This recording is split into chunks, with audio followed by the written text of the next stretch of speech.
Hello everyone, good morning. आज हम लोग पढ़ेंगे टाइप्स ऑफ क्रिस्टलाइन सॉलिड। ठीक है, कि क्रिस्टलाइन सॉलिड्स कितने टाइप्स के होते हैं। इसके पहले हम लोगों ने क्रिस्टलाइन सॉलिड और अमरफस सॉलिड के बीच में डिफरेंस पढ़ा था। आज टाइप्स ऑफ क्रिस्टलाइन सॉलिड्स पढ़ना है कि कितने टाइप्स की क्रिस्टलाइन सॉलिड होते हैं। सबसे पहला टाइप है मॉलिक्यूलर सॉलिड। तो मॉलिक्यूलर सॉलिड में क्या होगा, जो इसके कॉन्स्टिट्यूएंट पार्टिकल्स होंगे। कॉन्स्टिट्यूएंट पार्टिकल्स क्या होता है कि जो पार्टिकल्स मिल करके किसी सॉलिड का पूरा स्ट्रक्चर बनाए, उसे हम कॉन्स्टिट्यूएंट पार्टिकल्स कहेंगे। ठीक है, और कॉन्स्टिट्यूएंट पार्टिकल्स जो होते हैं वो एटम्स भी हो सकते हैं, मॉलिक्यूल्स भी हो सकते हैं और आयंस भी हो सकते हैं, कोई भी हो सकते हैं इसमें। तो कॉन्स्टिट्यूएंट पार्टिकल्स जो होंगे इसमें मॉलिक्यूल्स होंगे, इसलिए ऐसे सॉलिड का नाम मॉलिक्यूलर सॉलिड रखा गया है।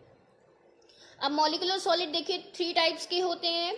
पहला होता है नॉन पोलर, दूसरा पोलर और तीसरा हाइड्रोजन बॉन्डेड। तो नॉन पोलर जो मॉलिक्यूलर सॉलिड होता है, इनके मॉलिक्यूल्स के बीच में कैसे फोर्सेस होते हैं, लंडन फोर्सेस होते हैं। ठीक है, मॉलिक्यूलर सॉलिड के नॉन पोलर सॉलिड्स में जो फोर्सेस होते हैं, जो फोर्स ऑफ अट्रैक्शन होता है, वो लंडन फोर्सेस होते हैं। अब लंदन जो ये साइंटिस्ट के नाम पे रखा गया है, फिर लंदन के साइंटिस्ट के नाम पे रखा गया है। और लंदन फोर्सेस होते क्या है, ये बहुत ही वीक, यानी कि कह सकते हैं सबसे वीक इंटरमॉलिक्यूलर फोर्सेस होते हैं। यानी कि ऐसे फोर्सेस जो मॉलिक्यूल्स के बीच में पाए जाते हैं, और ये टेम्परेरी होता है, परमानेंट फोर्स नहीं होता है, टेम्परेरी फोर्स होता है, मॉलिक्यूल्स के बीच में पाया जाता है और ये टेम्परेरी होता है, वीक होता है। ठीक है, तो नॉन पोलर मॉलिक्यूलर सॉलिड कैसे होते हैं, सॉफ्ट होते हैं, इंसुलेटर होते हैं, यानी कि इनसे इलेक्ट्रिसिटी या हीट नहीं पास होती है, मेल्टिंग पॉइंट इनका बहुत लो होता है। एग्जाम्पल इसका है आर्गन, कार्बन टेट्राक्लोराइड। दूसरा है पोलर मॉलिक्यूलर फोर्सेस। इनमें किस तरह का अट्रैक्शन या फोर्स होता है, तो इनमें डाइपोल डाइपोल अट्रैक्शन होता है, और साथ ही साथ ये इंसुलेटर होते हैं, मेल्टिंग पॉइंट बहुत कम होता है, सॉफ्ट होते हैं। और पोलर का एग्जाम्पल है HCl, SO2। पोलर मतलब क्या होता है, मतलब ऐसा मॉलिक्यूल जो पॉजिटिव और नेगेटिव में बढ़ जाए। ठीक है, पोलर मॉलिक्यूल उसे कहेंगे जो पॉजिटिव और नेगेटिव में सेपरेट हो जाए। जैसे HCl है, तो HCl जो है ब्रेक करके H+ और Cl- बना लेगा, तो उसे हम लोग पोलर मॉलिक्यूल्स कहते हैं, यानी कि इलेक्ट्रोनेगेटिव डिफरेंस होता है। तीसरा है हाइड्रोजन बॉन्डेड मॉलिक्यूल्स सॉलिड्स। तो हाइड्रोजन बॉन्डेड से नाम से समझ रहे होंगे कि इसमें किस तरह की बॉन्डिंग होगी, हाइड्रोजन बॉन्डिंग होगी, और इसके साथ साथ ये इंसुलेटर भी होंगे, मेल्टिंग पॉइंट बहुत कम होगी, लेकिन ये हार्ड होते हैं। हाइड्रोजन बॉन्ड की वजह से ये हार्ड होते हैं। एग्जाम्पल इनका वाटर या आइस ले सकते हैं। तो ये सभी क्या है, मॉलिक्यूलर सॉलिड्स हैं। दूसरा आएगा आयनिक सॉलिड। आयनिक सॉलिड में आप नाम से जान जाएंगे कि इसमें जो कॉन्स्टिट्यूएंट पार्टिकल्स होंगे वो आयंस होंगे। कॉन्स्टिट्यूएंट पार्टिकल्स मैंने बताया था कि ऐसे पार्टिकल्स जिससे मिल करके कोई सॉलिड बना हो, तो इसमें आयंस पाए जाएंगे, यानी कि पॉजिटिव और नेगेटिव चार्ज वाले पार्टिकल्स पाए जाएंगे। और इनके बीच में कैसे फोर्सेस होते हैं, इलेक्ट्रोस्टैटिक या कोलम्बिक फोर्सेस होते हैं। और इसके साथ साथ ये हार्ड भी होते हैं, हार्ड होते हैं बट ये ब्रिटल होते हैं, यानी कि अगर आप इन पे फोर्स अप्लाई करेंगे तो ये पाउडर्ड हो जाएंगे। ठीक है, और सॉलिड स्टेट में तो ये इंसुलेटर होते हैं, यानी कि इनसे ये इलेक्ट्रिसिटी कंडक्ट नहीं करेंगे, बट मोल्टन स्टेट में, यानी कि गले हुए अवस्था में, या एक्वस स्टेट में, यानी कि अगर इनमें पानी मिला दिया जाए तो ये कंडक्टर बना लेते हैं। ठीक है, जैसे सोडियम क्लोराइड सॉल्ट हम लोग जो खाते हैं, अगर ये सॉलिड रहेगा तो इससे इलेक्ट्रिसिटी पास नहीं होगी, लेकिन उसी NaCl का अगर हम लोग सॉल्यूशन बना ले, एक्वस सॉल्यूशन बना ले, तो उससे इलेक्ट्रिसिटी पास हो जाएगी। ऐसा क्यों होता है कि NaCl जो होगा वो Na+ और Cl- में ब्रेक हो जाएगा, जिसकी वजह से इलेक्ट्रिसिटी पास होगी। मेल्टिंग पॉइंट इनका हाई होता है, और एग्जाम्पल में NaCl हो गया, मैग्नीशियम ऑक्साइड हो गया, जिंक सल्फाइड हो गया, कैल्शियम फ्लोराइड हो गया, ये सभी आयनिक सॉलिड के एग्जाम्पल्स हो गए। अगला टाइप देखते हैं हम लोग, मेटालिक सॉलिड। थर्ड टाइप है मेटालिक सॉलिड। मेटालिक सॉलिड ये भी आप नाम से समझ जाएंगे कि इसमें जो कॉन्स्टिट्यूएंट पार्टिकल्स होंगे वो मेटल्स होंगे। बट वो मेटल्स कैसे होंगे? मेटल्स क्या करते हैं, इलेक्ट्रॉन लूज करते हैं, और जब मेटल्स इलेक्ट्रॉन लूज कर देते हैं तो वो पॉजिटिव आयन में चेंज हो जाते हैं।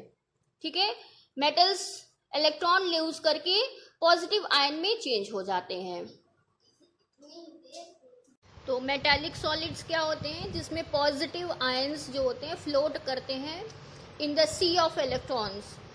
मतलब जो मेटल्स होते हैं उसमें से इलेक्ट्रॉन्स बाहर निकल जाते हैं और मेटल जो होते हैं पॉजिटिव आयंस में चेंज हो जाते हैं। उन पॉजिटिव आयंस को बोलते हैं कर्नल, KERNEL, कर्नल कहते हैं, जो पॉजिटिव मेटल आयंस होते हैं, और बाहर क्या होते हैं, इलेक्ट्रॉन्स पाए जाते हैं।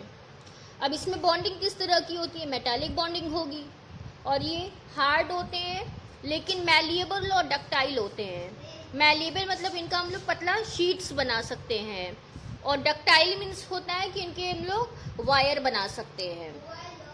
ठीक है, अब मेटल है तो ये कंडक्टर तो होंगे ही, सॉलिड स्टेट में भी और मोल्टेन स्टेट में भी ये कंडक्टर होते हैं, और मेल्टिंग पॉइंट इनकी बहुत हाई होती है। एग्जाम्पल में आप कोई भी मेटल लिख सकते हैं, आयरन, कॉपर, मैग्नीशियम, जिंक, कोई भी मेटल हम इसमें ले सकते हैं। फोर्थ टाइप आएगा कोवलेंट और नेटवर्क सॉलिड। अब इसमें जो कॉन्स्टिट्यूएंट पार्टिकल्स होते हैं वो एटम्स होते हैं, यानी कि एटम्स जो होते हैं पूरे सॉलिड्स बनाते हैं। इसमें बॉन्डिंग किस तरह की होगी, कोवलेंट बॉन्डिंग होगी। कोवलेंट बॉन्डिंग का मतलब कि इलेक्ट्रॉन शेयर होंगे इसमें। ठीक है, इसके अलावा ये हार्ड होते हैं और इंसुलेटर होते हैं। इंसुलेटर क्यों होते हैं, क्योंकि इसमें किसी प्रकार का कोई भी आयंस नहीं पाया जाता, इसलिए ये इंसुलेटर होते हैं। फिर इनका MP बहुत हाई होता है। एग्जाम्पल SiO2 जिसको हम क्वार्ट्ज कहते हैं, और डायमंड हो गया। तो ये सभी टाइप्स थे। ठीक है, अब आगे में देखना यूनिट सेल। यूनिट सेल क्या होता है? यूनिट सेल वो स्ट्रक्चर होता है जो किसी भी सॉलिड में रिपीट होता है, यानी कि यूनिट सेल को हम रिपीटिंग यूनिट भी कह सकते हैं। मतलब कि ऐसा स्ट्रक्चर जो पूरे सॉलिड में बार बार रिपीट होगा उसे हम यूनिट सेल कहेंगे। अब यूनिट सेल के हम लोग टाइप्स देख लेते हैं, कौन कौन से टाइप है यूनिट सेल के। सबसे पहला है प्रिमिटिव यूनिट सेल। प्रिमिटिव देखिए दो होते हैं, प्रिमिटिव और सेंटर्ड यूनिट सेल होते हैं। तो प्रिमिटिव में मतलब क्या होता है, जो कॉन्स्टिट्यूएंट पार्टिकल्स होते हैं वो सिर्फ कॉर्नर्स पे पाए जाते हैं। इसमें आप देख रहे हैं कि जो कॉन्स्टिट्यूएंट पार्टिकल्स हैं वो सिर्फ कॉर्नर्स पे हैं और किसी भी फेस या सेंटर पे बिल्कुल नहीं है। तो ये प्रिमिटिव में आ जाएगा बेसिक यूनिट सेल, जिसमें जो पार्टिकल्स हैं वो सिर्फ कॉर्नर्स पे हैं। दूसरा है बॉडी सेंटर्ड यूनिट सेल।